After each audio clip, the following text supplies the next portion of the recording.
Hey guys, in this video, I'll show you how to transfer money from card to PayPal. Alright, let's begin. First, what you have to do is open up the website and sign into the account where you will be inputting the card as a payment method. Now, get to the Wallet tab and select Link a Card in order to link the card to PayPal. Once you've selected the card option, make sure to click on the Debit or Credit Card feature from this page.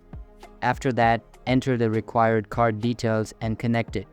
Once done, go over to the Send and Request tab and you will be able to input the name of the person you are sending the money to.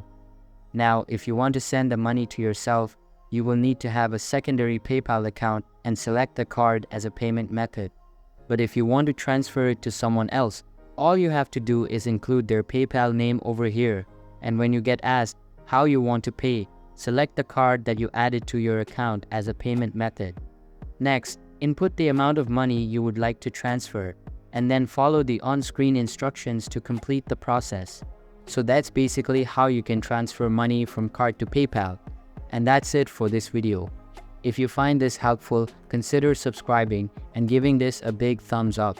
Thanks.